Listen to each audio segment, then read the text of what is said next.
Bismillahirrahmanirrahim. Assalamualaikum warahmatullahi wabarakatuh. Alhamdulillah, wassalatu wassalamu ala rasulillah wa ala alihi wa sahbihi wa mawalah. Asyhadu an la ilaha illallah wahdahu la syarikalah wa asyhadu anna muhammadan abduhu wa rasuluh. Allahumma allimna ma yanfa'una wa anfa'na bima 'allamtana wa zidna ilman. Subhanaka la ilma lana illa ma 'allamtana innaka antal alimul hakim. Selamat pagi Ananda, kelas 8 yang insyaallah selalu dirahmati oleh Allah Subhanahu wa taala. Oke, hari ini kita akan melanjutkan materi pembelajaran kita bahasa Indonesia mengenai materi kebahasaan. Kemarin kita sudah belajar mengenai kata penghubung. Kemudian yang kedua kita akan membahas mengenai kata ganti. Nah, langsung saja ya. Kita masuk ke pembelajaran. Oke, masuk saja ke pembelajaran. Oke, kata ganti di dalam kebahasaan bahasa Indonesia itu bisa disebut juga sebagai pronomina. Nah, apa itu pronomina? Pronomina adalah kata yang menggantikan orang atau benda. Nah, kata ganti ini terdiri dari 6. Jadi, kata gantinya itu yang pertama ada kata ganti promina persona atau kata ganti orang. Yang kedua ada pronomina possessiva atau kata ganti milik. Kemudian ada pronomina demonstratif atau kata ganti penunjuk. Pronomina interrogatif atau kata ganti tanya. Kemudian pronomina relatif atau kata ganti penghubung. Dan pronomina interminatif atau kata ganti tak tentu. Oke, yang pertama kita akan membahas mengenai kata ganti pronomina persona. Nah, ini dapat dilihat pada tabel. Pronomina persona ini kata ganti ada yang tunggal, ada yang jamak. Tunggal artinya satu. Kalau jamak artinya lebih dari satu. Artinya dia banyak ya kalau jamak. Nah, kalau tunggal untuk orang pertama kata gantinya tuh aku, saya. Kalau untuk orang kedua, kamu, engkau. Dan untuk orang ketiga menjadi ia dan dia. Nah, untuk yang jamak itu kalau orang pertamanya kami, kita. Dan orang keduanya itu kalian, kamu sekalian. Untuk orang ketiga, mereka menjadi kata mereka. Oke. Nah, yang kedua, promina possessiva.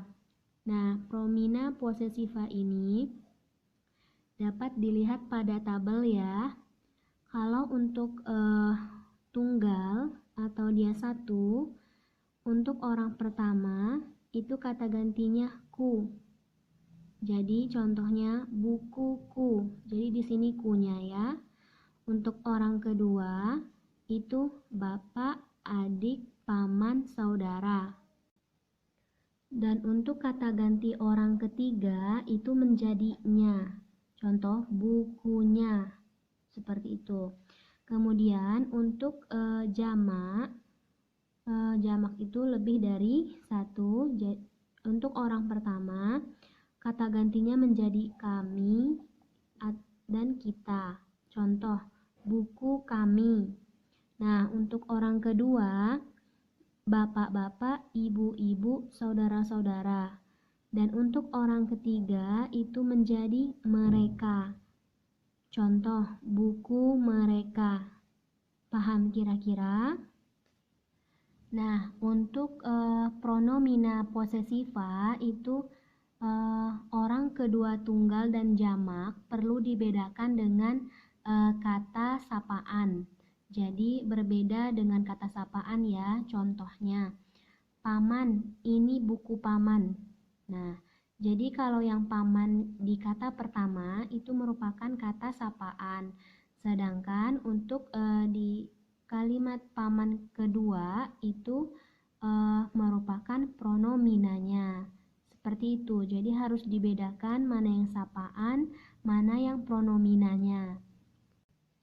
Kemudian yang ketiga itu pronomina demonstratif. Nah, pronomina demonstratif ini ada dua macam, yaitu ini dan itu.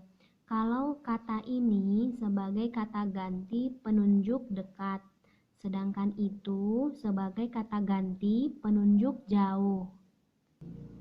Yang keempat itu pronomina interrogatif. Nah, pronomina interrogatif ini adalah kata ganti yang digunakan untuk bertanya mengenai suatu nomina.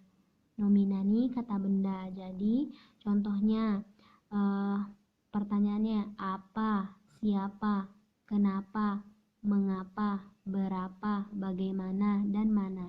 Jadi dia digunakan untuk mengganti kata tanyanya. Yang kelima, pronomina relatif. Nah, pronomina relatif ini digunakan kata ganti yang menghubungkan nomina dengan kata yang menjelaskannya. Jadi, kata ganti yang menghubungkan kata benda tersebut dengan kata yang menjelaskannya. Contoh, katanya yaitu yang dan tempat. Nah, pada kalimat misalnya, bunga yang merah itu harum. Ini yang ya.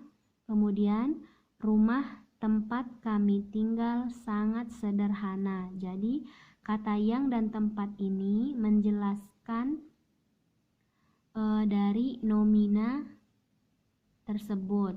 Oke? Yang keenam yaitu pronomina interminatif.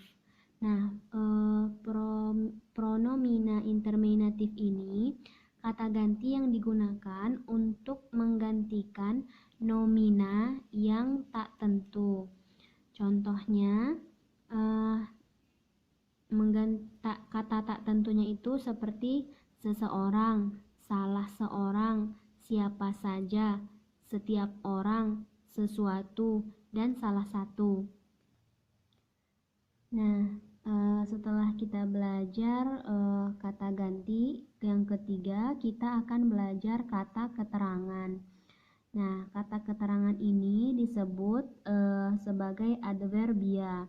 Nah, adverbia ini adalah kata yang menerangkan verba, adjektiva, nomina predikatif, atau kalimat. Nah, di bawah ini merupakan tabel jenis kata keterangan, kemudian ada bentuk kata keterangan serta contoh kalimatnya. Nah, anak-anak bisa melihat sendiri ya. Contohnya jenis kata keterangannya itu waktu. Nah, bentuk katanya apa? Contoh kemarin, besok. Contoh kalimatnya, kemarin aku pergi ke Singapura. Yang kedua jenis kata keterangan tempat. Nah, keterangan tempat bentuk katanya sana, sini. Contohnya, di sana aku membeli sepatu. Nah, kemudian kata keterangan alat. Bentuk kata keterangannya dengan. Contoh kalimatnya, aku pergi ke sana dengan pesawat. Nah, seperti itu ya, teman-teman bisa melihat sendiri jenis kata keterangannya apa saja, kemudian bentuk dari kata keterangannya apa saja, serta contoh kalimatnya. Oke, kita masuk ke materi kebahasan yang keempat, yaitu makna kata. Nah, makna kata ini maksudnya yaitu arti kata dari sebuah kata tersebut. Nah, makna kata ini terdiri dari 5 macam. Yang pertama ada makna denotasi, makna konotasi, makna leksikal, makna gramatikal, dan makna idiomatik. Yang pertama itu makna denotasi. Nah, makna denotasi ini yaitu makna yang sesuai dengan kamus. Maksudnya, makna yang ada itu sudah sesuai dengan makna yang ada di dalam Kamus Besar Bahasa Indonesia. Kemudian yang kedua, makna konotasi yaitu makna yang didasarkan pada perasaan tertentu. Kemudian yang ketiga, makna lesikal, yaitu makna kata sebagai satuan bebas. Nah, maksudnya yang makna lesikal ini hampir sama dengan makna yang denotasi tadi. Kemudian makna gramatikal, yaitu makna yang dimiliki melalui proses gramatikal. Yang kelima, itu makna idiomatik. Nah, makna idiomatik ini biasanya terdapat pada kelompok kata tertentu yang tidak dapat ditelusuri asal-usul kemunculannya, atau makna tersebut berupa kiasan. Contohnya keras kepala. Nah, kalimat dari keras kepala ini maksudnya itu bukan kepalanya yang keras ya, tetapi maknanya itu keras kepala yaitu susah diatur. Oke, materi kebahasaan yang kelima yaitu mengenai kalimat tunggal. Nah, apa itu kalimat tunggal? Kalimat tunggal adalah kalimat yang terdiri atas satu pola kalimat dengan satu unsur objek dan unsur subjek dan satu unsur predikat. Jadi contohnya misalnya adik berlari, adik sebagai subjek, kemudian berlari sebagai predikat. Kemudian contoh yang lain, Imran makan apel, Imran subjek, makan sebagai predikat dan apel sebagai objek. Nah, jadi kalimat tunggal itu secara langsung gitu kalimatnya tidak bertele-tele.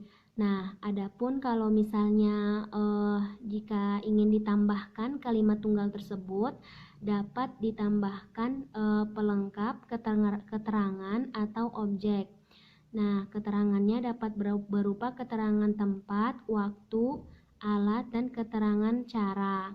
Contoh, Novi menulis puisi untuk ibunda di ruang tengah pada malam hari. Jadi, Novinya sebagai subjek, menulisnya sebagai predikat, kemudian puisi sebagai objek. Untuk ibunda, nah untuk ibunda ini bisa sebagai kalimat keterangan tujuan, di ruang tengah sebagai keterangan tempat, dan pada malam hari sebagai keterangan waktu. Oke, Ibu cukupkan materi kita hari ini. Insya Allah minggu depan kita akan lanjut materi kebahasaan lagi.